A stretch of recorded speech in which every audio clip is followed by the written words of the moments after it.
My dog will always be there. Pretty much.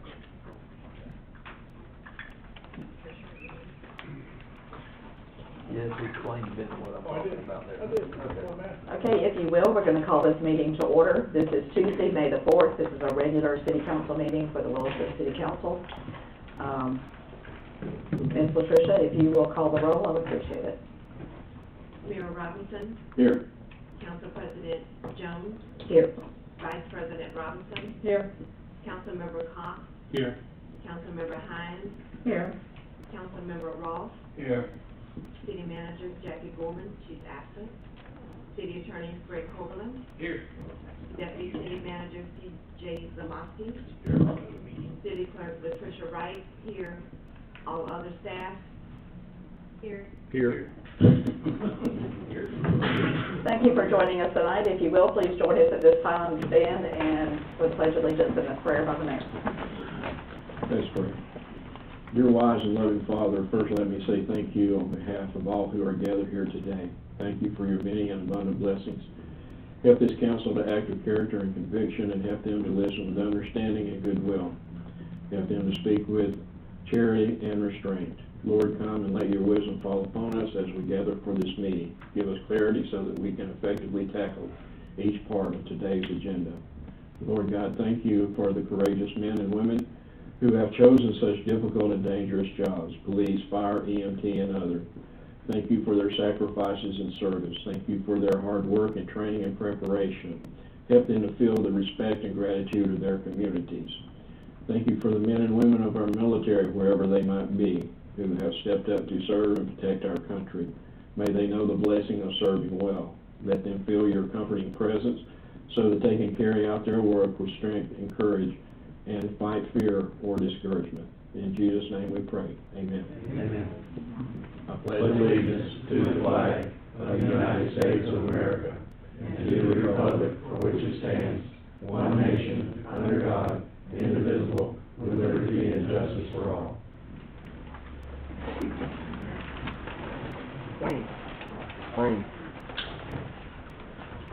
Okay, item number 1 is additions, deletions, and changes and approval of the agenda. Do I have any changes, deletions, or changes? Okay, I'll entertain a motion, please. I move that we approve the agenda. I second that. Have a motion and a second. Is there any further discussion? All in favor say aye. Aye. All opposed, same sign. Motion carries. Item number 2 is the first of 2 opportunities for the public to join us, participate at this time. We'll ask if you would speak to something at this time that is not on the agenda. Yes, sir. Please state your name and your city of residence for the record. Dale Wessels, Morriston, Florida. Thank you. Kind of ruined my introduction. Oh, no, you're good. I'll get to it. Madam President, Madam Vice President, Mayor, distinguished council members, dedicated staff, ladies and gentlemen, members of the press, if anyone are here. I am not from Williston. I do live in Levy County. I have a small horse farm in Morriston called Starting Point Horse Complex on the first farm on the right. I'm known the Blind W. I didn't even know that Williston had a W and that their colors were red. Perfect. And when I came here, these were already my colors. I came here in 2014. I go to church here. I eat breakfasts all the time, lunches and dinners. I buy my hardware products at the hardware store and at the bar. I do my banking here when I need a plumber. I use a plumber from Williston. I well goes bad. I call someone from Williston, electrician, whatever I need, other than the undertaker up to this point, I've utilized from Williston. I'll get right to my point. Last Saturday was the Kentucky Derby. I did leave out that when I moved here, I got my hair cut across the street at the barbershop. And I couldn't help but notice a big sign that said, Williston, birthplace of foolish pleasure. I didn't know that. Really? I've been in the racing industry for 34 years. I worked as a horse racing judge in the Chicago area. So when I saw that sign in 2014, it made an impression on me. I wanted to do something.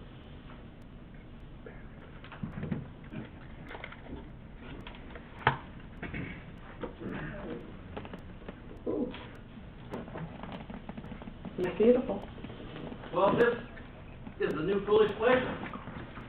What I would like to do is make myself available to this council and to any committees that you might think is best to create a budget, to do a dedication.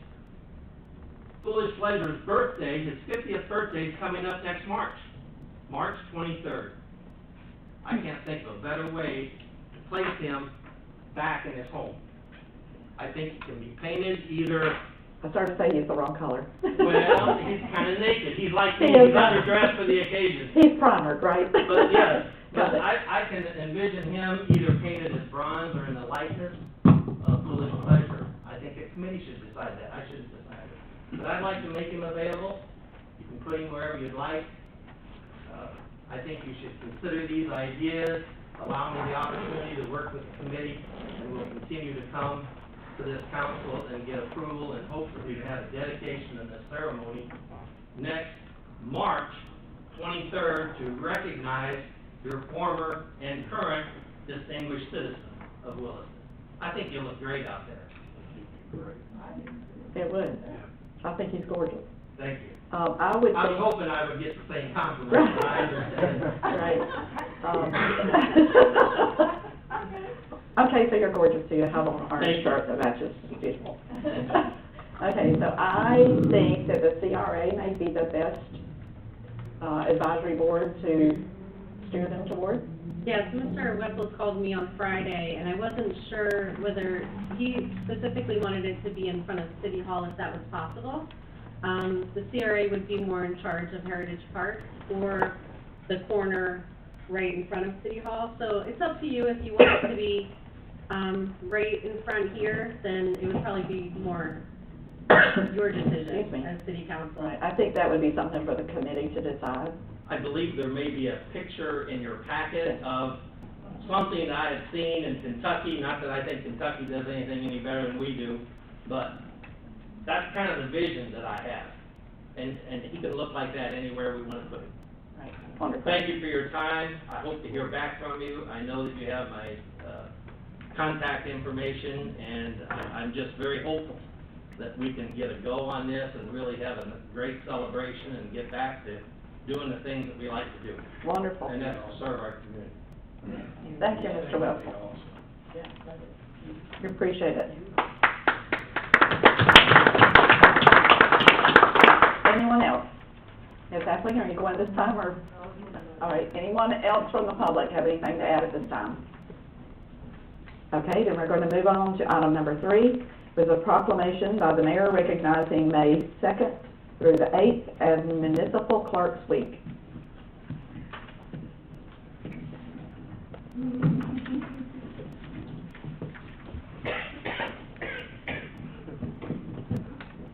You can stand in for all the clerks here tonight. Okay. All right, this proclamation, Municipal Clerks Week for May the 2nd through the 8th of 2021. Whereas the office of the municipal clerk, a time-honored and vital part of local government, exists throughout the world, and whereas the office of the municipal clerk is the oldest among public servants, and whereas the office of the municipal clerk provides a professional link between the citizens, the local governing bodies, and agencies of government at other levels, and whereas municipal clerks have pledged to be ever mindful of their neutrality and their impartiality, rendering equal service to all, whereas the municipal clerk serves as the information center on functions of local government and community, whereas municipal clerks continually strive to improve the administration of the affairs of the office of the municipal clerk through participation in education programs, seminars, workshops, and the annual meetings of their state, provincial, county, and international professional organizations. Chambers of City Hall on this 4th day of May, 2021.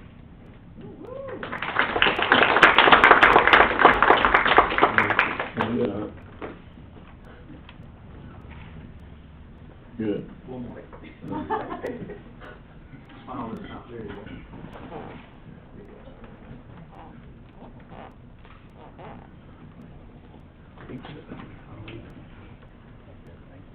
Thank you, Mr. Mayor. We'll move now to item number 4, which is the consent agenda.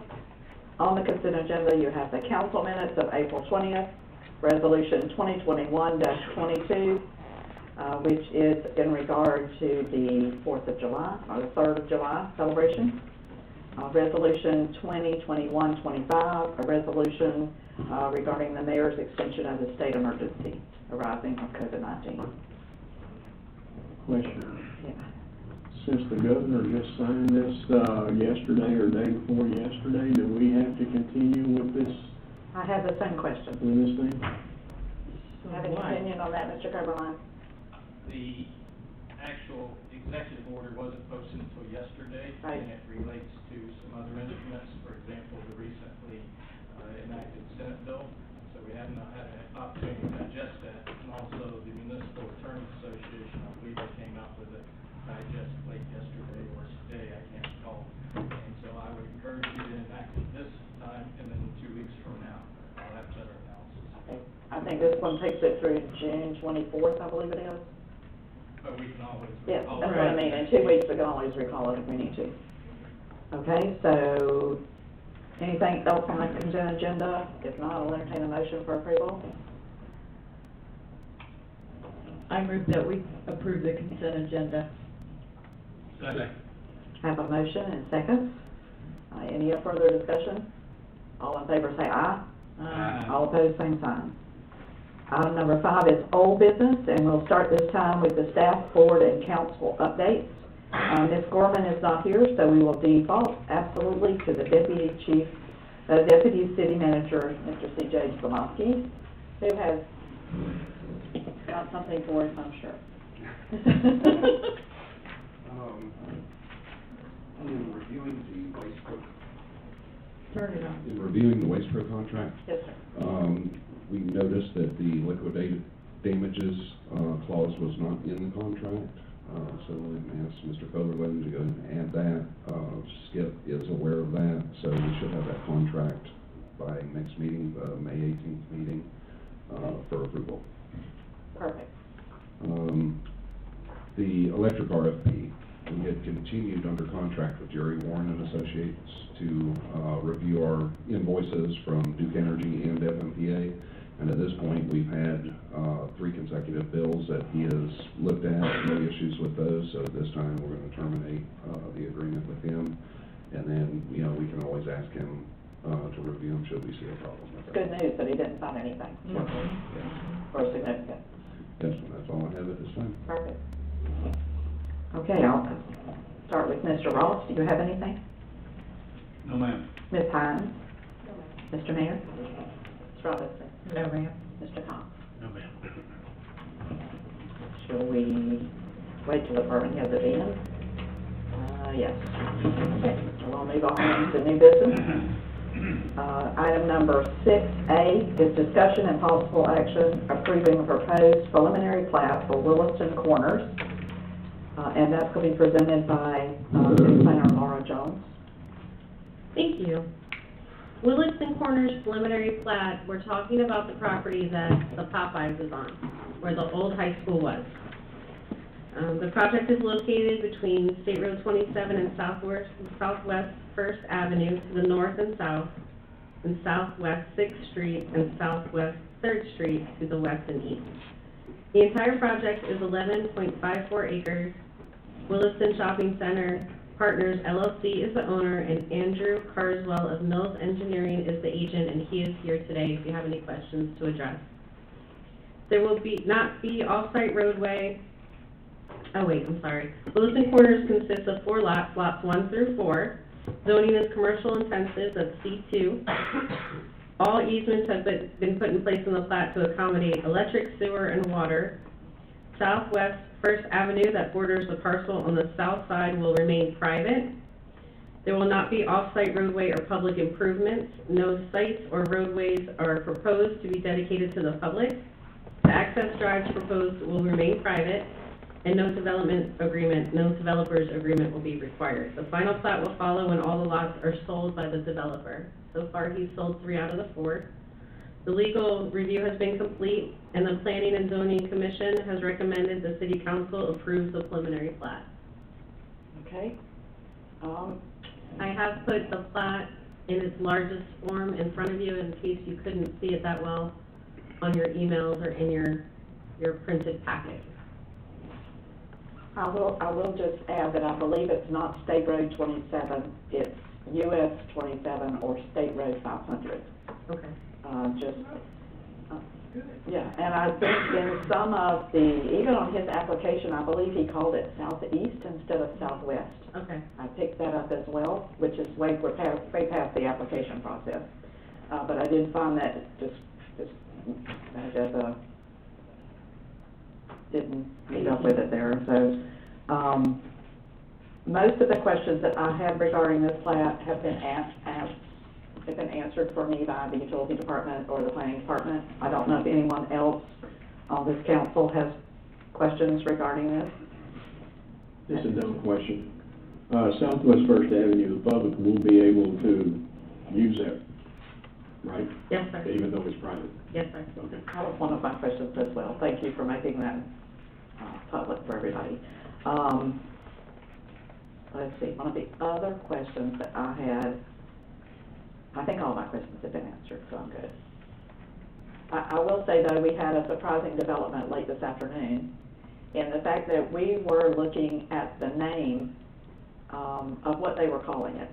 And it's a totally different subject. We'll just stick it in here for the fun of it, because I think this is probably the best place. He's calling it Williston Corners. And in discussion with staff, I said it's not on the corner anywhere. It's a center of town, essentially. It's not Main and Noble, but other than that, it's the heart of our town. And we said there's already a corner deli that it could be confused for. So we said, what is he? And Laura actually contacted Mr. Joe Blue Rock. Joe Schumann. Yeah, Mr. Schumann, and asked him if he was married to the name. And he said no, that as long as it's still Williston Shopping Center, Inc., which is what their official name is. But the Williston Corners is not. So what we thought about this afternoon is we would love to ask the public what they would like to name it. Because he told us it didn't matter for us to decide. I thought that was pretty exciting. So I think we'll maybe get with the Chamber of Commerce and newspapers and let them know that we'll be having some kind of a contest. Yes, some kind of a contest to name the shopping center, because we're not, Williston Corners just doesn't do it for me. I don't know why. Yes, sir, I see your hand. To show how stupid I am, but the 4 lots you're talking about, that Popeye, the commercial lots that are next to Popeye, is that? Popeyes, all 4 lots are where the Tractor Supply, the O'Reilly's, the Popeyes, and then the vacant lot that haven't been sold yet. There's those 4 lots, so it's the whole 11.54 acres. Right. That's what he's calling Williston Corners. Oh, I And I think we can come up with something better than that. So we're gonna see what we can do. So y'all look forward to that. So at this point, we have this, Resolution 20. Oh, we don't have a resolution. Discussion for possible action of the preliminary plat. So you said it's gonna come back for a final plat. So what do we need to do now? Do we need to approve the preliminary plat? Yes, ma'am. Okay. Do anybody have any questions for the representative? Anybody in the audience have any questions? Everybody seems to be good up here. Okay, so I'll entertain a motion for approval of the preliminary plat for Williston Shopping Center LLC.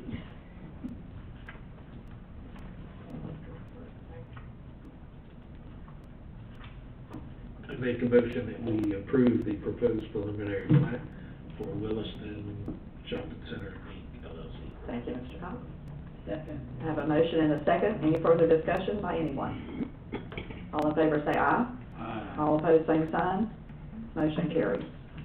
Okay, we'll move to item 6B, Resolution 2021-20, a resolution for the City Council of the City of Williston, Florida, authorizing the execution and release of satisfaction of lien recorded in the official record book 1562, beginning at page 40 of the public record of the Levy County, Florida, related to the code enforcement lien.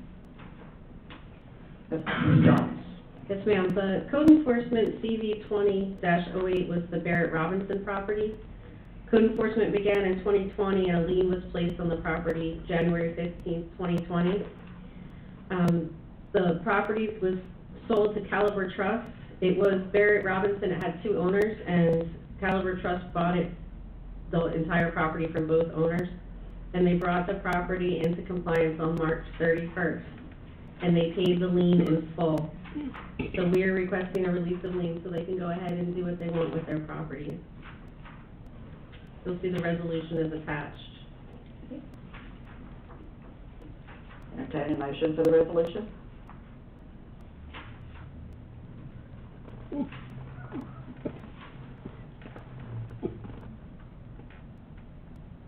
I move that we approve resolution number 2021-020. Want me to read it? I did, so I think it's good. I think we don't have to read it again. Have a second to the motion? A second. Have a motion and second. Any further discussion? All in favor say aye. Aye. All opposed, same sign. Motion carries. Okay, we'll move to item 6C, which is resolution 2021-23, a resolution of the City Council of the City of Williston, Florida, authorizing the acceptance of a grant award in the amount of up to $23,000 from the United States of America, acting through the Federal Aviation Administration in accordance to the Coronavirus Response and Relief Supplemental Appropriations Act. Mr. Steele. Yes, ma'am. Good evening, council members. Tonight, what's before you is a simple grant application. The FAA has passed it down. It's CARES money just like we got last year. There are some stipulations with it, but nothing that's outside of our wheelhouse. Right, I saw it listed things that we could use it for. Yes, ma'am. Okay, and those are your plans? Yes, ma'am. Okay. Questions for Mr. Steele?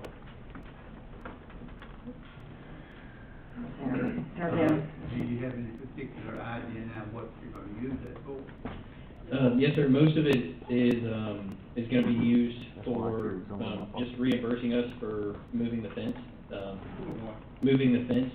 The perimeter fence. We had to move it to accommodate one of the customers earlier in the year. So it's going to basically be kind of a back payment to offset that, and among a few other things. Okay. Is there more money coming down the pike, do you know? It's hard to say. Don't know. I thought it was a larger amount of money that we were supposed to get. Last year it was. I won't look a gift horse in the mouth, but Yeah, I thought it was a larger amount. Last year it was, but as far as I'm aware that this is just this particular grant. We do have other grants coming down the road, and you'll probably see a grant out here in the next couple of months for some other things here and there. And if any of the council members would like to see a copy of our grant program that we have with the FAA and FDOT, I'd be happy to provide that. Thank you, sir. Appreciate it. Any further questions? Okay. Now I'll entertain a motion for approval. Make a motion, we accept the city council resolution number 2021-023. You want me to read it? No, sir, I've already read it, so I think we're good. So I have a second to the motion. Okay, I have a motion and a second. Thank you very much. Any further discussion from anyone? Yes, ma'am, Ms. Spray. I'm sorry, second. Ms. Hines. Councilmember Hines. Okay.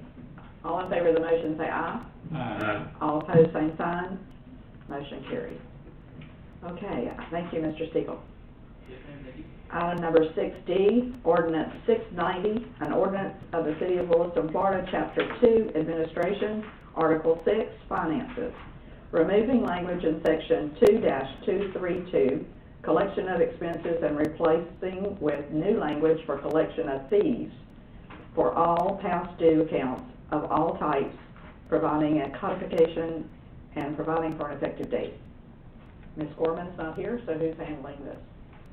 Deputy City Manager. Mr. Zamani.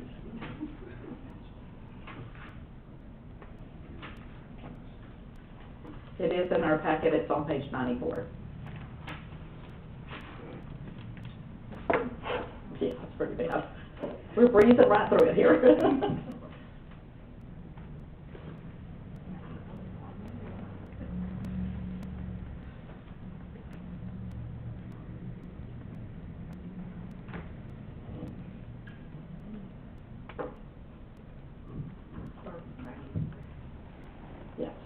first part is 93 and moves to 94.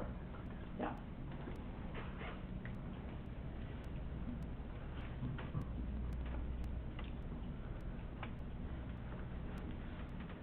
And it's the collection agency that we spoke about earlier.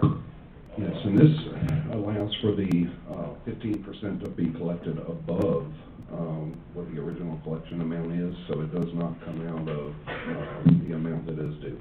Okay, got it. Everybody understand that? So the city's not paying the 15%, it's being paid by the customer that is being collected from. Any further discussion? Entertain a motion.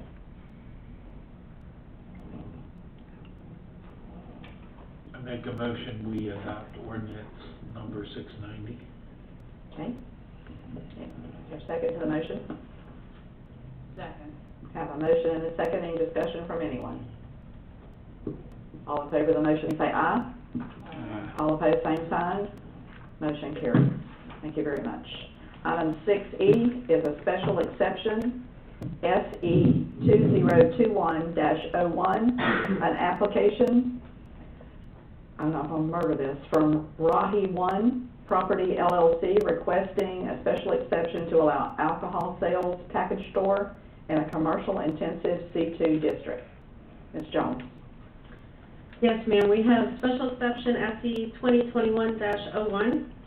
I have a pretty intense council agenda item for you that you reviewed previously, I'm sure. You don't want me to read through that. We also have representation from Rahi One standing up, and I'll let him. Welcome, Mr. Diggett. Yes, I'm Norm Fugit. I'm attorney representing the applicant for this special exception application. But before we get off of Ms. Jones, I'd like to go back to her. Well, before I do that, let me say this. We're handling this, I think, the council's handling this as a quasi-judicial Yes, we are. process. I can make those statements now if you'd like for anything to do that first. I think this would be the We process. probably need to. Okay. It is as you said, it is a quasi-judicial proceeding. And we will read the case title, which I have done. And at this time, we need to know if there are any council members who have had ex parte communication with either side in this particular subject at hand. And I can say that I have had with both sides. I have had. Okay? Mr. Ross, Ms. Hines as well. Mr. Cox, yes, sir. Madam President, as they declare that they've had conversations, the point is that they explain succinctly what those conversations entail, Okay. so that either side may have the opportunity, if they choose, To rebut that. to rebut the response. All right, I'll start then. I can say that I have had discussions. First of all, I attended the Planning and Zoning Commission meeting. I've heard Mr. Fugit speak. I have also talked with Mr. Blake Fugit on the phone, who calls me about the subject. I have also spoken with the church, who is one of the people within the surrounding area, because I work at the church. I actually opened the certified letter that came to the church. So that is, I have both sides of it. Anybody else? I spoke to Attorney Blake Fugit. Okay. I spoke to Attorney Blake Fugit. Okay. Mr. Ross? I spoke with Blake, yeah. Okay. I spoke with Attorney Blake Fugit also that Okay, thank you. All right, and I will just say this doesn't disqualify us from voting, it just lets you know that communication has taken place. And if I could reiterate one point. Yes, sir. I'm sure your city attorney would agree. The purpose of the quasi-judicial hearing is for the body, whoever it is, to hear what evidence is presented at the hearing and to make their decision based on the evidence that is presented at the hearing. Right. So, that being said, any of the communications you've had, but some of those were with my office, are not matters or evidence that can be considered here tonight. So, Right. I just Okay, we'll move along at this time. Anyone who's going to speak on this, we would ask that you stand at this time to be sworn in. And Ms. Wright or Ms. Jones, whoever feels most comfortable doing that. Do you want me, I'm Sure. not presenting evidence, but I'll be happy Yes, to raise please. my hand. And we're included here. Now, we get up and say our opinions or what?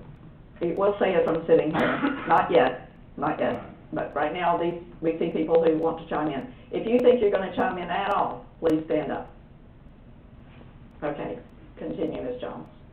All right, would you raise your right hand, please? Oh, sorry. Yeah, when you get ready to speak, you got someone online who needs to testify? Okay, one moment, please.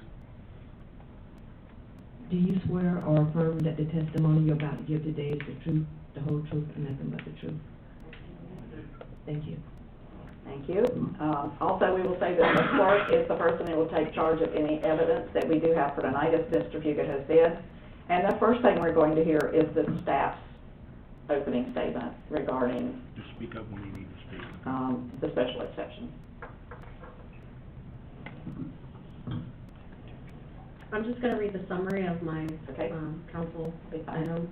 The applicant is requesting the opportunity to sell beer, wine, and liquor as part of the proposed package store establishment for off-premise consumption. Beer and wine are allowed without a special exception. This is solely a special exception for distilled beverages or liquor. Sales of liquor are not allowed within 300 feet of churches. This parcel is not within 300 feet of a parcel on which a church is located, so that is not part of this consideration. However, representatives from United Methodist Church of Williston were in attendance to speak against against allowing the special exception. The applicant offered to be closed on Sundays, however, that is not required in the code.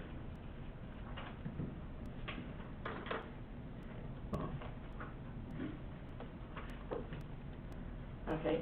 I'm sorry. Go I have ahead. more. Well, if you wish to or not, go ahead. As noted in the attached minutes, the Planning and Zoning Commission did not recommend City Council approve the special exception by a vote of 3-2.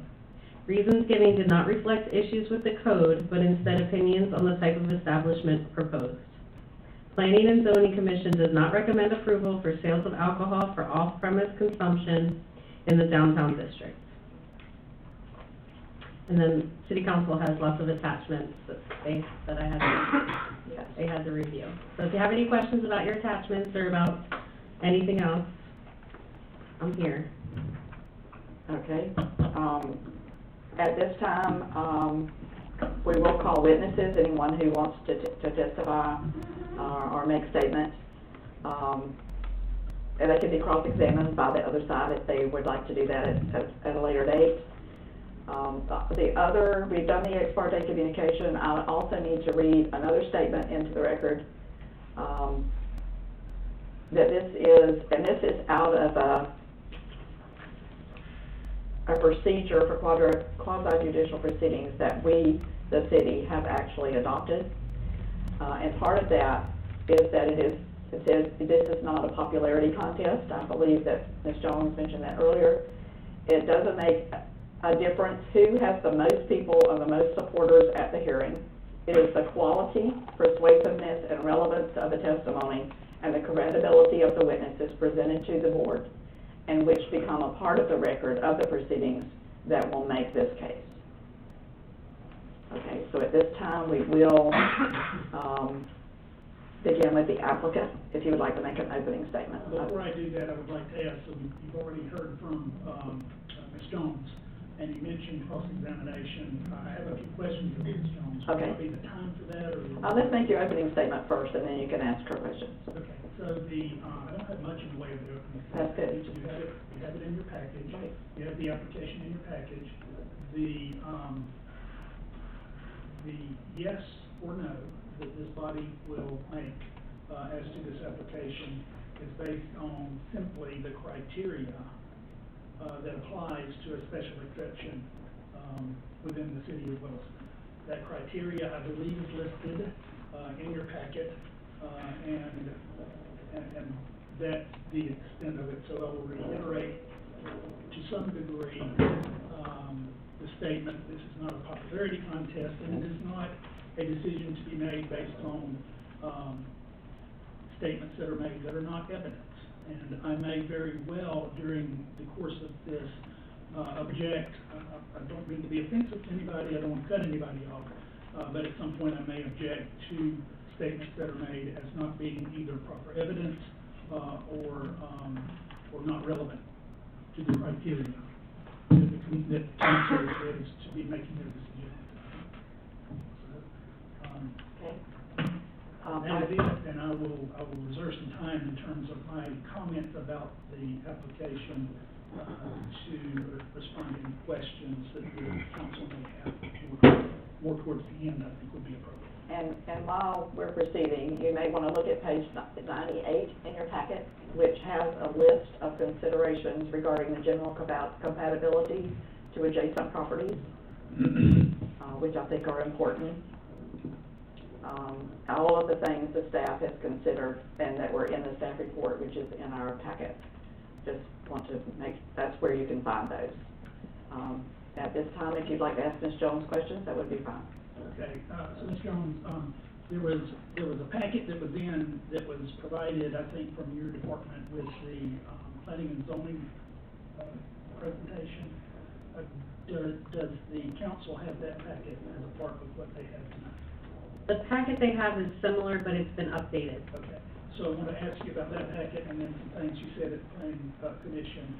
First of all, could you tell us your background and qualifications to be able to review planning matters and comment and make recommendations on those? I am the city planner. Okay, and this is what you're tasked to do by the city, is to review applications? Yes, sir. Make recommendations? Yes, sir. Have you reviewed the list of criteria that apply to this special exception for this application? Yes, sir. And did you state at planning and zoning that you had reviewed those criteria? Yes, sir. And what did you state then as to your conclusions regarding the criteria? That as far as zoning is concerned, the building meets all the criteria. Okay. I think that's the only thing I wanted to get from you at this point. Thank you. Okay, thanks, sir. Okay, this time we're going to call for witnesses. Anybody who would like to add anything additional, testimony or comment, even at this time. If you will, please state your name for the record and your city of residence. And Aaron, I have a clock. I'll get with you in just a second, okay? Hang on. Yes. Hi, my name is Dee Miranda, and I do live in the city of Williston, not too far from this venture that we're talking about. But I'm actually here representing the County Prevention Coalition, so you may know I am up here. One of the things when I first heard that this would be on the agenda that I wanted to address was what we do as far as prevention and what the stats are because of accessibility to alcohol. Unfortunately, Levy County, for our middle school and high school age group, has higher stats for alcohol consumption and binge drinking than even the state of Florida. There's a lot of criteria that they consider when they put these surveys together. It's available online, anyone can print it up, so I don't have to go into all the percentages and everything. The point is that the more something is available, the more access that our youth have to it, the more we have to consider whether or not this is something that's viable for our community, that would represent our community well.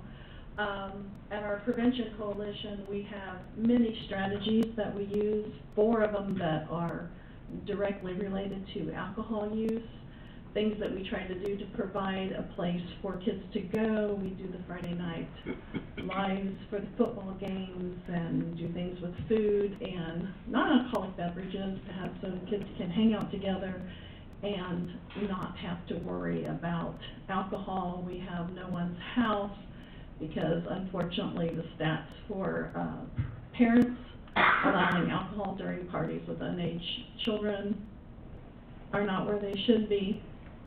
And so it's one of our other strategies that we provide.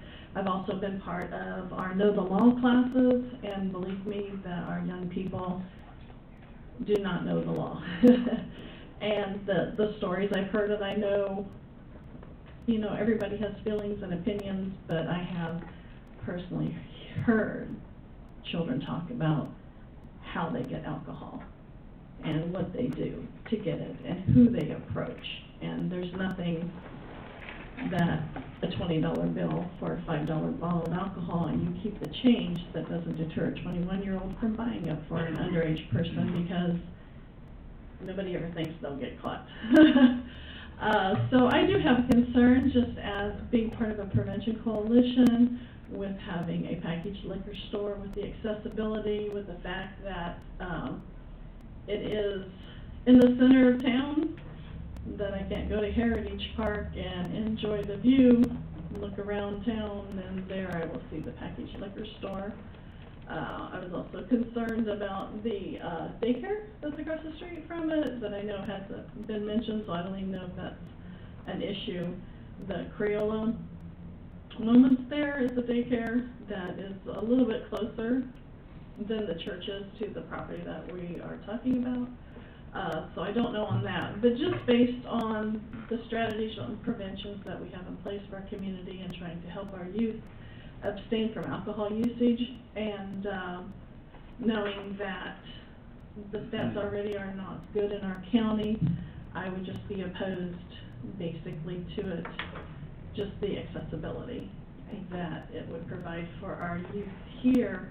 And I know you all talked about the special exemptions, and I do know that it does provide you all with a pretty broad discretion about what can be allowed in that space. And one of the things that it does talk about is the compatibility with the surrounding areas, and I just, personally don't feel like it's compatible with where we are going as a city and the development that we'd like to see. Okay, Thank you. thank you, Miranda. Anybody else? If you will, state your name and your city residence for the comment. Hi, my name is Justin Mirando. I reside here in the city of Williston. I'm a newer transplant to the city of Williston here in July. I'm a COVID refugee who found solace here in an amazing place, and I found employment here, and I'm really thankful to be here, and I'm also very thankful for the opportunity to speak. Thank you very much. I feel, maybe in a sense, that I don't like to use the word anecdotal, but I'm here representing, I would say, fathers and mothers and parents and families of our city. You mentioned earlier about the new LLC shopping center that we're going to be determining what to call it based on community input, how it is going to be a heart and hub of our city. As I can see, the new proposed location for this store is not too far from that. It's also not too far from the downtown of Williston, which rumors always go through small towns, but there's a hope throughout the city, throughout people in the city, there'd be redevelopment there in the hub of the downtown, revitalization, drawing people, crowds, and life to our downtown, which would also put this location right there in the area that we wish to redevelop and to make beautiful and wonderful and accessible that families and outside people outside of town would come to enjoy as well. So I think my concern would be there's stats. I think if I could go around this room and ask a question to everyone, for one proving point of the benefit of more access to more alcohol in a city, that I don't think there's really any argument that there's any benefit to more access to more vices in any town, that it adds improvement to the city. It does add revenue, but revenue is not necessarily the most important thing to the heart of the city. It'd be what the heart of the city is, and I know there's a lot of plans here to grow and to develop. I'm sorry the timer never started, so I don't want to go. I noticed that. All right. So as a father of two small children, I've made this my home, and I really hope that they can grow up here and develop here. I have a 7-year-old and an almost 4-year-old, and they're going to interact with other children. And the job that I currently work, I see a lot of parts of our county, and I see a lot of places where I can't go into a property or a yard without seeing hundreds of empty beer cans, which the store is about liquor, but it's the general problem things going together, and the stats for Levy County are higher for some of these vices. as a father, once again, I know we're going about ordinances and things like that. Ordinances can always change. They can also be special exceptions of understanding what our heart is as a community, where we want to go, what we want to build, and what we want to show the people around us. And I can't emphasize enough, once again, I see absolutely no benefit to a city and the life of a city to have more access to more consumption of liquor. I'm not a teetotaler, and I am not naive enough to believe that no one in this room doesn't partake of alcohol, hopefully under control and hopefully very much so responsibly, no drinking and driving. I know with our officers who are here, they could probably tell you a lot more stats on things they've seen over their careers with the consumption of alcohol. And so my concern as a father, as a parent, as I'm newer to the city, but I want to be planted in the city and see my children grow up in the city and see other children and families thrive here. I do not feel it's the best for our city, special exceptions or not, ordinances or not. I know that's kind of the legalese in the terms that we use, but it's also totality of our city, what we want. Right there in that corner, I understand that the person applying is a business owner. That's amazing. Invest in our community, but do it something that actually benefits our community. All the stats for alcohol say it only brings rot, and it only brings breakdown of community, breakdowns of families. It doesn't have a benefit besides financial. Maybe have a little fun. Once again, I'm not naive. If you're responsible, please don't feel judgment at all. But in totality, for families and for our city, is it the best look to have 3 liquor stores, one here, one just a little outside of town, one right in the center of town, and as a look of who we want to be and how we want to develop our city. So please, business owners, people, invest in our city. Find a way to invest that invests for everyone, invest for all families, for the betterment of our city, not for something that's already known by all medical and all science. We're in a year of trust the science. All science shows that alcohol is detrimental to the body and to the family. So that's what I have to say, and I know it's a little anecdotal in some ways, and not to be an emotional argument, but it's a feeling I have, and I can't represent all families, but I hope I can represent other fathers and mothers who may be concerned about what this means for our city going forward. So, okay. Thank you. Thank you, Mr. Brando. Okay, is there anyone else from the audience who would like to add to the comments or discussion? Okay, we'll go at this time, the closing statement by the applicants. Oops, I'm sorry, that's on your mind? Okay. Sorry, I should have asked that. Yes, sir. The council needs to be aware that the online statements are not sworn to statements, and they should be heard similarly as just public input, Okay. rather than confident testimony. Right. With you. Everybody understand that? Do you understand that, sir? No. Hang on a second. If you will, ask them to state their name and city of residence. when they Okay, come you're on, and state your name and city residence. Yes, my name's John Jeffers. I'm a business owner there adjacent to the property that's in question here. I live in Levy County. I live in Archer, actually. It's still Levy County. I've had my business there for 10 years, and over the 10 years, I've seen this property not very well taken care of, and I'm sure the city would agree with that, and others. My big concern in general is, as everybody else has discussed, is bringing more alcohol to our children out there, riffraff that associates with it, people throwing their bottles, this and that around.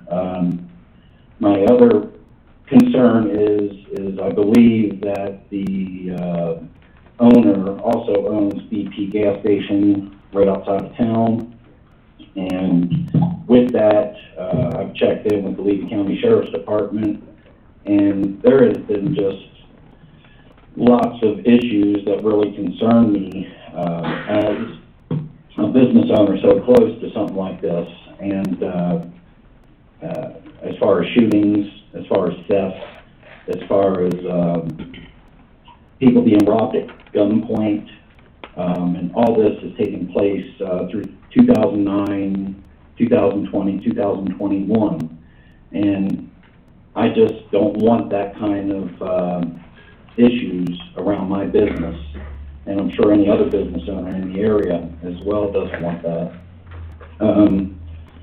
I am, again, very concerned about the kids having more access to liquor, even beer, just any of it. We have had our fatalities, in Williston with these kids been drinking the whole 9 yards, as everybody's already stated.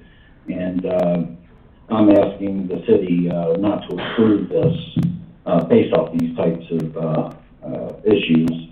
And I think that Levy County Sheriff's Department should be, or we should get a little bit more information about, the issues that are happening from the same owner. And I'm also one that agrees that the city's come a long way in the last 10 years as far as really giving us a really good facelift, as we would call it. We've got new businesses coming into town, especially there where the old high school was. And I just don't think that this is really a proper place right in the heart of town for something like this in general. We were wanting to put webcams out and, show people what our city is becoming, and it's becoming beautiful, and is this really going to be what the look that we're looking for in the heart of our city? Thank you for your input, Mr. Jeffers. Can you tell me the name of your business that's in the location? Just for Yes. our reference. Yeah, it's Advanced Systems Limited, and I'm at 11 Southwest First Street, adjacent to that property. Okay, so you're in the old bus station? Yes. Okay, thank you. I'm just trying to get the reference in my mind. Yeah. Yes. Okay, does anybody have any questions for Mr. Jeffers? Mr. Figgin, do you have any questions for Mr. Jeffers? I do not. Okay, so we will at this time. Thank you, Mr. Jeffers, for your input. If you'll stay on the line, we may need you again. Okay, we will go this time to the closing statements of the... Sorry, Ms. Jones, city planner, has, needs to testify as to a daycare center. Yes. According to Ms. Dee Dee Miranda's testimony, there is a daycare center. Yeah. And it appears that it may be less than 300 feet from the applicant's property. I just wanted to see if I could confirm it on a computer. If not, it's real close. Because if that is the case, it is not allowed. Right. Even with a special exception. I know it says churches, daycares, and schools. I believe that's what the ordinance reads. May I speak to that? Yes, please, if you'd like to. While Mr. Coberline's looking it up, you can fix it. Yes, two comments on that. Number one is that when the final site plan is presented as to where these, because there's several different businesses that are going to be on this property. Right. I think it's going to demonstrate that where the package store is going to be, there's 3 lots there. The lot that it's going to be located on will not be within 300 feet of this. Are they separate parcels or separate lots? They're separate lots, that's correct. Okay, so separate parcels or separate lots? Because it's a different, you established that the other day, Right. that's a difference. So let me repeat something that I said that night too. Okay.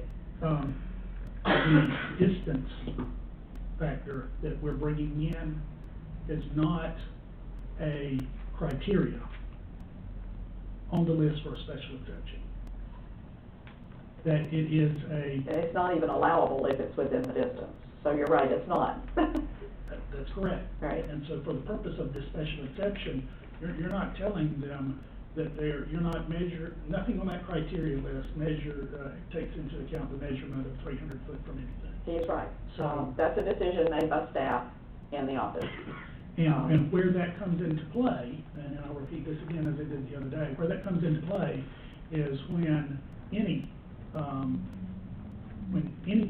business owner that wants to utilize I'll call it beverage license, it doesn't matter what kind it is, when they apply with the state to get approval to use that license at a particular location, a part of that application is a section that comes to City Hall, and the city looks at this issue that we're talking about now, the 300 foot, and says yes or no, it complies with our locational requirements within the city. Right. Very straightforwardly, once again, that criteria of 300 foot is in a different place of the code. It's That's not on the list of the criteria for the special exception. Understood. So that's all right at the time. And I don't think that's relevant to what's requested tonight, which is the special exception. Right. So you heard all this the first time. I'm repeating it a little more tonight because I've got four decision makers that have not heard that point be made. Does everybody understand what he's saying? When the application is presented by the state, they're the ones that bring it to us, and it's very strict. It's an inter-office decision. It's either within 300 feet or it's not. The special exception is totally different, has nothing to do with the location, other than the fact that it has to meet zoning. It's just, does it meet that special exception? And you made a point there, I'll kind of reiterate this too. We're here tonight on an application for a special exception, which is a part of your zoning ordinance, your Right. land development regulations, okay? The 300 foot requirement is in chapter 6 of the Code of Ordinances, which is not any part of the land development regulations. So that's just one more point to be able to distinguish between what's being talked about and the applicability to the criteria that we're looking at tonight. Very true. It is now the time for me to... Let's see what Mr. Cooperline has found, if anything. I do not disagree with Mr. Fugit. The special exceptions for this commercial general property state that city council make a determination that specific rules governing the individual special exception. And we actually did have an application come from the state not long ago that Ms. Gorman had to disclose some information on. So that two-step process will come into play later on. Right. But as to tonight, I do not disagree with Mr. Fugit. The determination needs to be made with the rules that we have and how they govern the individual special exception. Okay, so ignore that part for right now. Can What I- that amounts to. Do you want me to continue with Yes, my please. response rebuttal?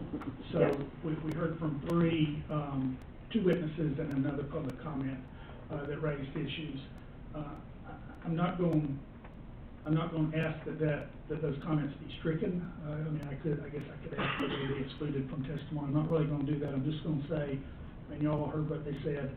I didn't hear anybody say that anything they were saying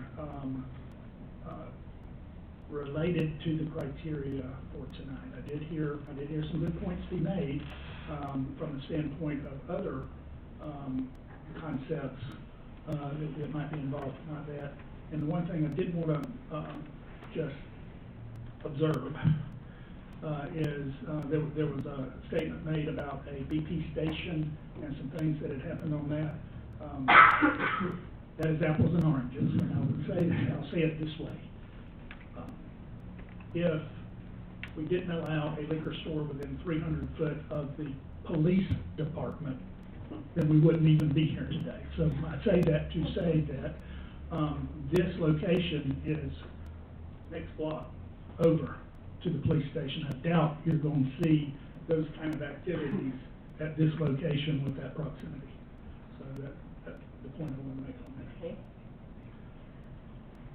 Summarizing, and I would reserve if there's any more comments, I would want to respond to them, but summarizing, as I said in the beginning, you have a specific list of criteria.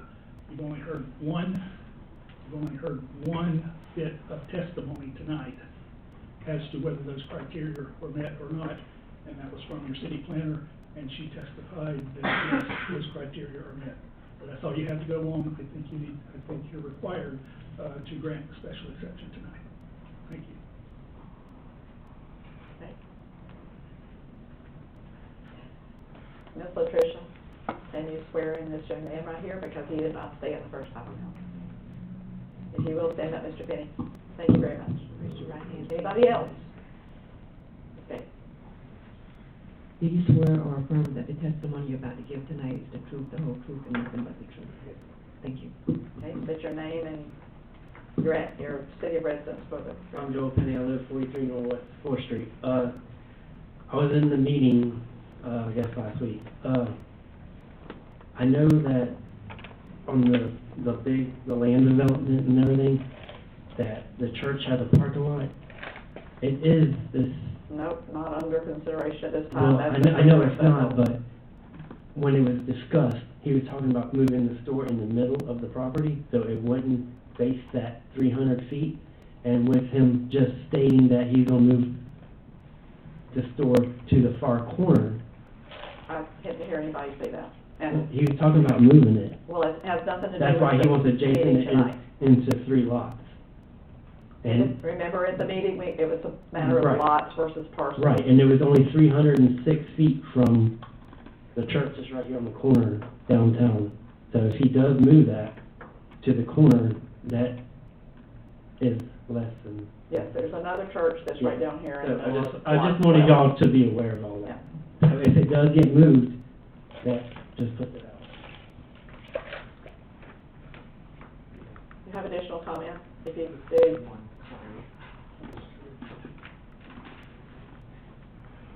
And restate my name. No, you're good, go ahead. So, if I understand correctly, there's three separate buildings we're looking at, 3 separate developments, so the liquor store and 2 open shopping centers, is that?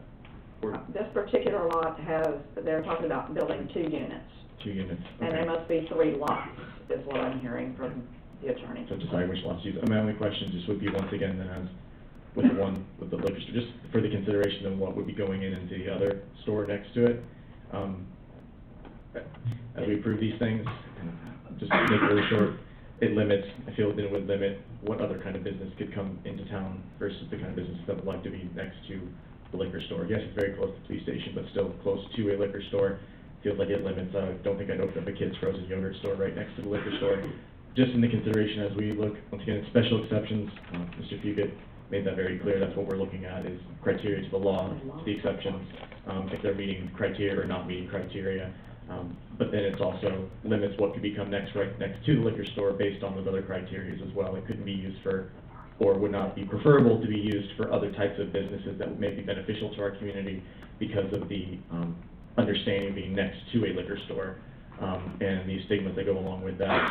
So, although they may not be a daycare or church or any other exceptional place, that does limit and decrease what we could put there, or who may want to open there. That's just my only concern, and then once again, finding out about the daycare and all these proximities, those have all been considered as well.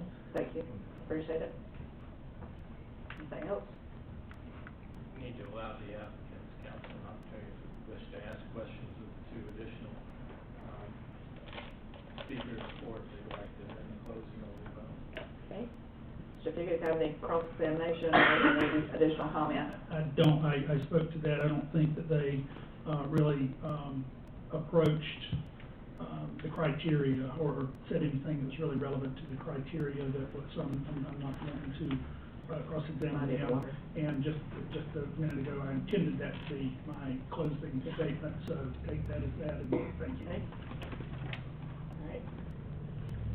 All right. Is there any closing statement of the staff? No, ma'am. Okay.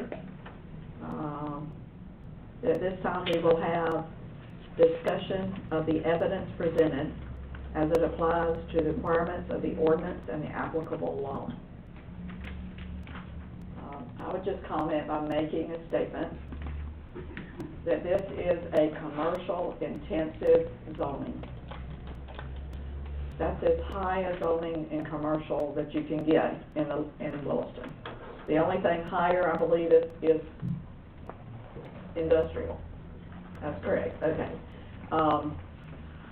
What we're looking at is the ingress, the egress, the off-street parking, the loading areas, the refuge, the utilities, the screening and buffering, the signage, requirements for open space, the other things that are all listed in this packet. If a man buys a piece of property that says it's commercial intensive, there's a list of things you can put on that piece of property. I could read them to you. I can tell you that I've done that to a couple of people this past week. I've read the list of things that are allowable. There are some things in that list that I wouldn't want to see right there. This may be one of the ones that you don't want to see there. There are some really things I would not like to see that are included in that list. So what we're to say is this allowable as a special exception in a commercial intensive zone? Because when he bought the property, that's what he knew he could put there. And that's really what we're here to consider.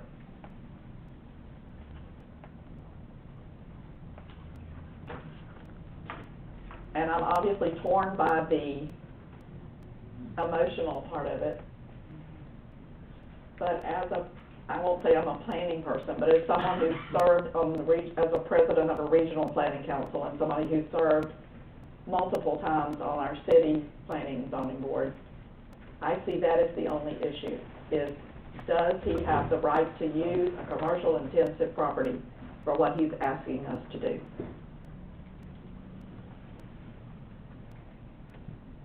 And that's my initial comment, and I'm sure you all have your own initial comments if you'd like to add them at this time for discussion by the council. Mr. Ross. In reference to this, on page 98 of the package, it gives the exceptions or the criteria for the land development depending upon whether or not it finds that a project promotes public health, safety, moral, order, comfort, convenience, appearance, or prosperity of the general welfare of the residents of the city of Williston. I don't really believe it does. I'll leave it the short answer. Okay. That's my discussion. Anybody else? Discussion to the subject? Yeah. Mr. Mayor. If, planning and zoning states that it meets all the criteria, I think that's what you need to judge this special exception. If it meets all the criteria, I don't see how you can vote against it. Whether or not it's a package store, a bus terminal, a church, a hospital, or whatever, if it meets all the criteria, I don't see how you can vote against it. That is exactly what I was thinking. He didn't meet the criteria. How can we not accept it?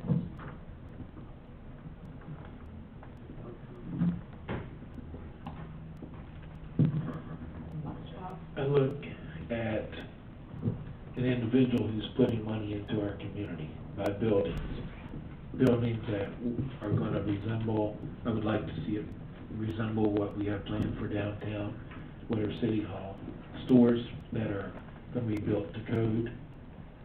And we have the 4 businesses down here, or 3.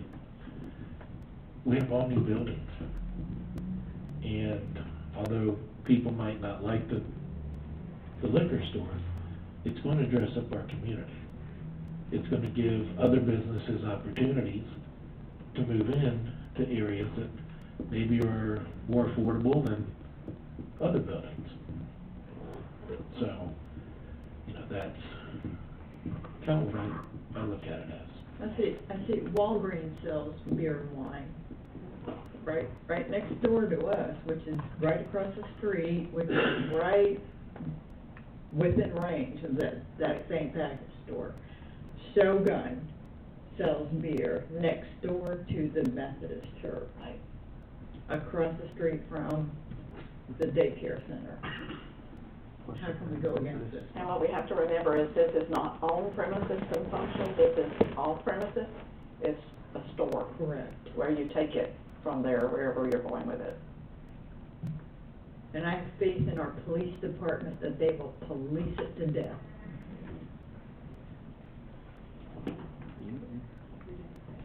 Councilmember Hines, you got any comment? Not this time, okay. All right, any other discussion?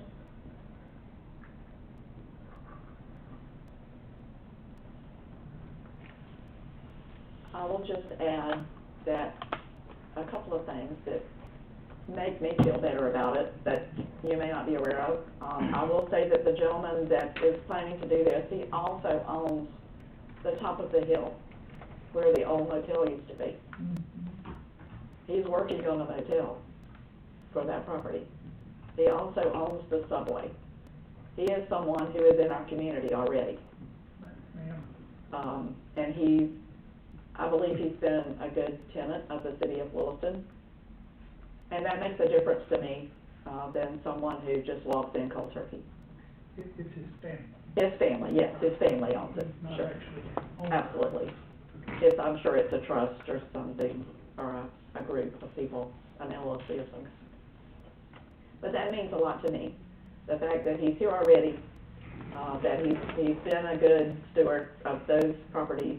Just the fact that the motel is gone, that there's a clean piece of property there, and that he's planning to do something productive and put it back. Of course, it is on the tax rolls, but he's planning to do something.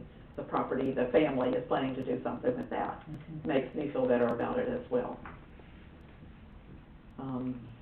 That's really all I have to say, Diane. Entertain a motion of any type you would like to consider.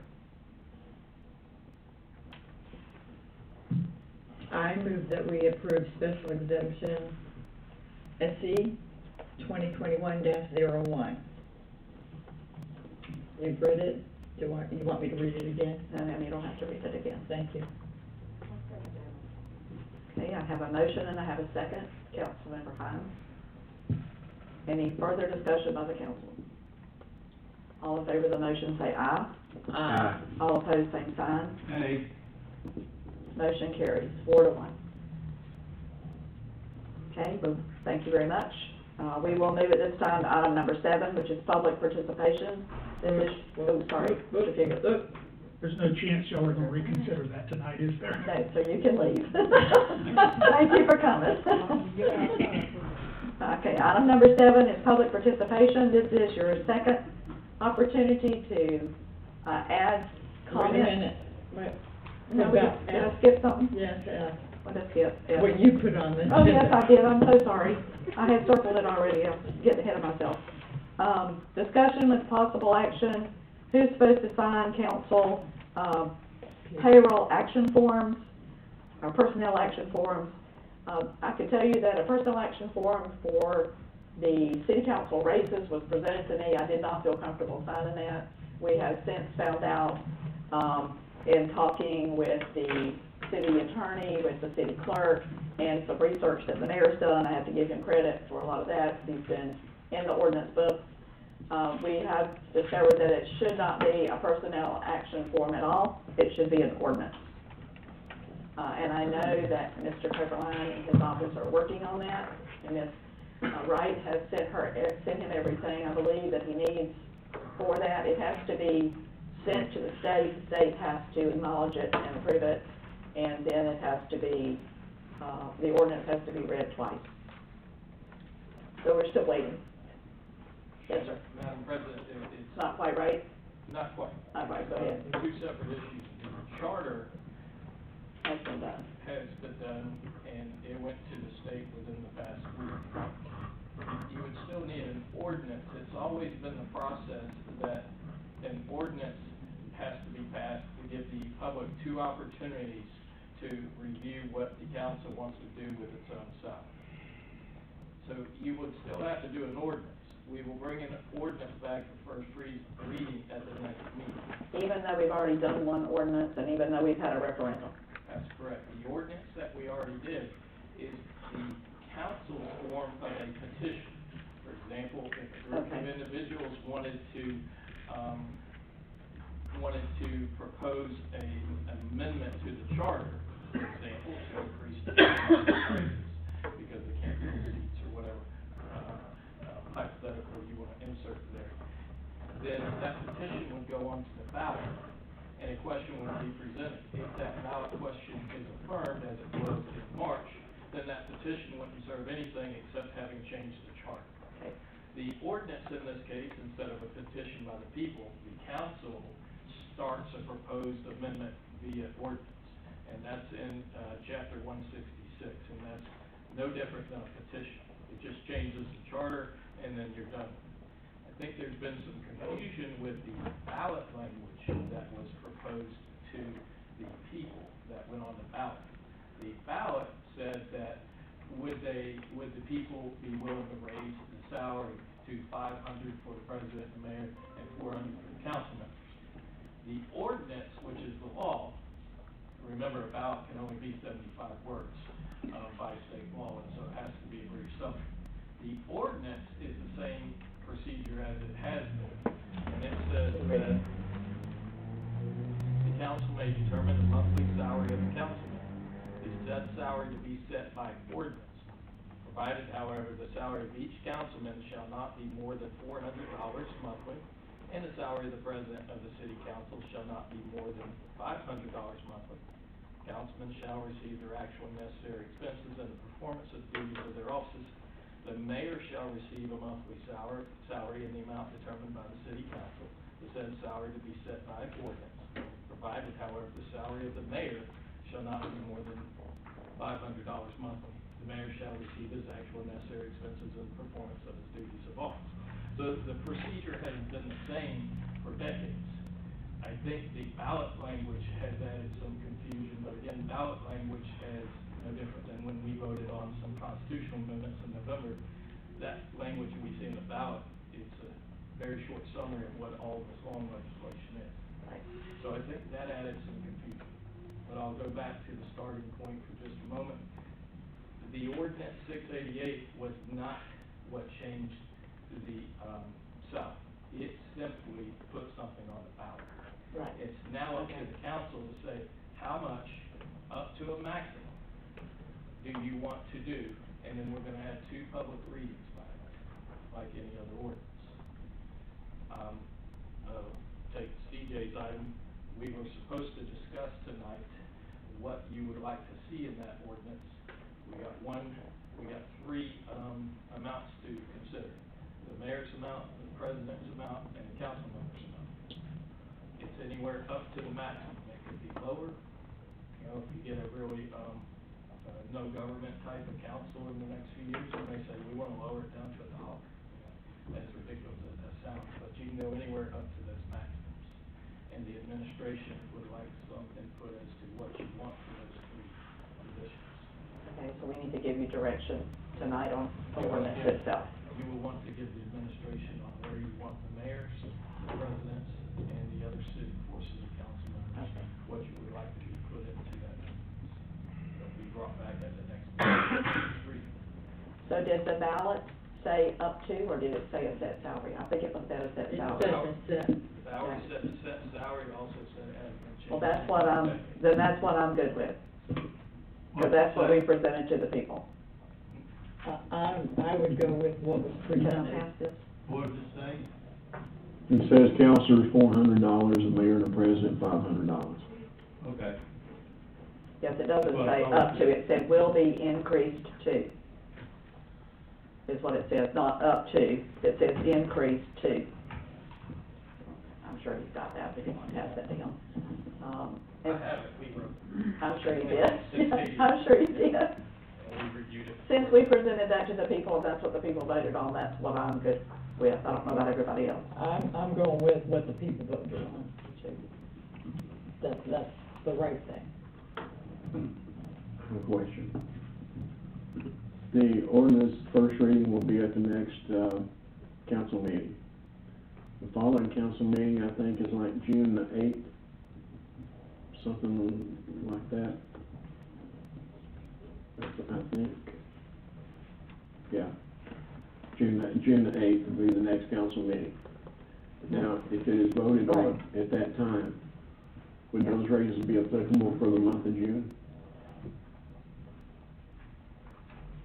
I would say yes. I don't know what the attorney says. Do we know what the past ordinance says? For example, does it say that the monthly amounts are effective the first of the month? Or does it just say, I know pay that cycle. it pays for the month past. Right. So it would be, Right. so I just answered my own question, didn't I?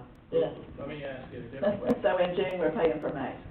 Okay, I know, I take that back, because June is the end of June, so you're paying for June. For June. Because you don't pay till the end of the month. let me ask it a different way. If we can, would council like it to be effective June first? Yes. And we just need a consensus on it. I would say yes, if it works. I'll say With the yes. state. I'll say yes. Okay, I've got three of us, so that's good. Anybody else agree with that? Next board. So we will take a look Mr. Ross at says number 5. we will take a look at the ordinance that maxed it out at 200 and 250 respectively, and see if that set it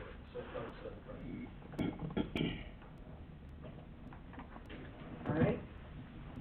All right. That finishes that item then. We're gonna get that done.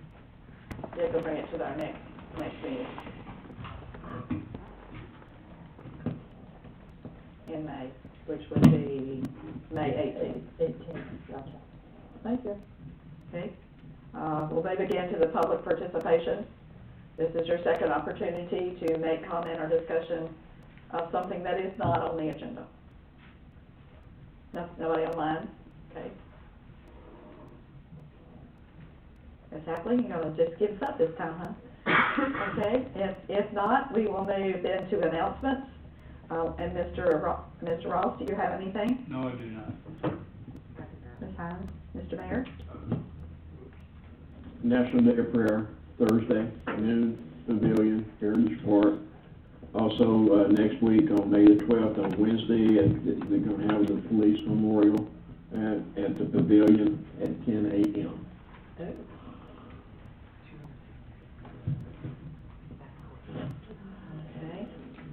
What exactly does that consist of? Is that for,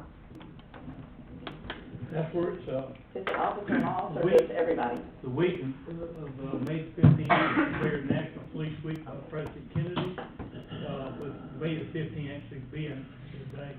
We decided to do our local memorial on the 12th. We'll honor David Moss, Deputy Elsie, and also we're going to mention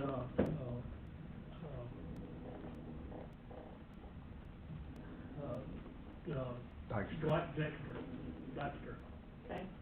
who passed away this last year. I would still like to paint that blue line somewhere. We actually was at the, was recognized by the county commission today. I saw that. And it's kind of interesting how they have the blue line behind the county commission. Yeah, I would like to do that here in Williston somewhere. Between the two yellow lines on the road, they actually painted blue, They have the blue line. in front of the court. And I know I've had some discussion with the mayor about that. TJ. He did, he over there. We have actually gone out for, quote on that. We're waiting on the gentleman to let us know, and he was talking about putting 2 purple lines with a blue in the middle in front of the, Veterans Memorial, for the, yes, combat wounded veterans, and the, thin blue line for the police. At this point, he was going through and had stated he is going to either donate the material or his labor. He has not made up his mind which one of those he is going to do at this point.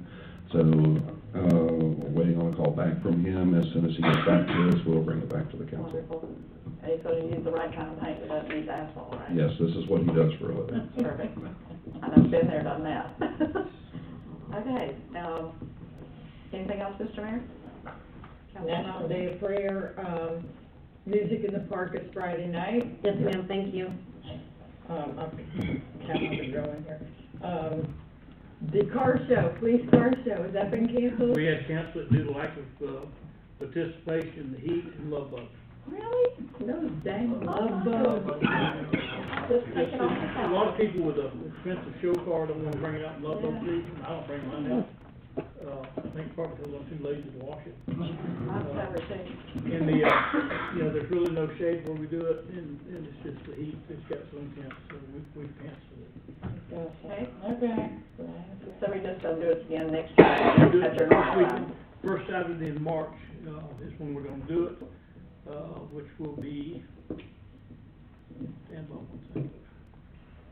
It's okay. That's your normal time, right? It got delayed this year. Right, because of this thing called COVID, March 5th. March 5th. Okay. Mr. Cox, you got anything for us? She took the car show from me. Took the car show. Oh, my goodness. I'll give it back. Okay, Mr. Caroline, No, I don't have any. anything else? CJ? Mrs. Tricia? Yes. Just a reminder that I am still taking applications for vendors for our July 3rd Independence Day celebration, and I'm taking applications for participants for the parade. So if anyone needs a application, please see me. Perfect.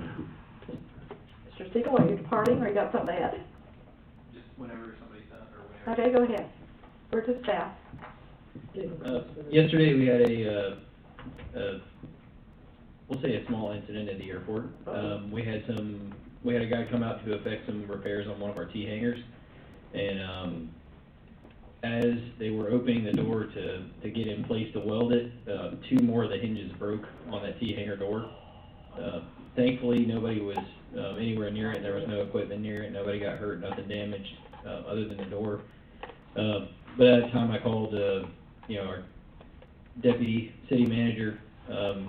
He came out within 10 minutes, scrambled his entire department, and basically came in and got the door safely on the ground. So I would like to say thank you for that, and helping us out in a time of need. Thank you. Appreciate that. Teamwork. Teamwork. Laura? Chief Stroke? Good. Mr. Siegel? Good. Chief Siegel, excuse me. Mr. IT guy? Mr. Brevard? No, ma'am, thank you. Okay, the only thing I'd like to add is there is a Memorial Day service on Sunday, May the 30th, at the cemetery, at Orange Hill Cemetery. So don't forget that. Anything else for the cause? Mr. Ross? Are we on the contract for waste pickup? He mentioned it earlier. It'll be on the next agenda. We're trying to get the penalties, added to the contract, so you'll see that next agenda, next meeting. Correct. The liquidated damages got left out of the contract, and they realized that when they received it, so they're trying to add it back in. Okay. Anything else?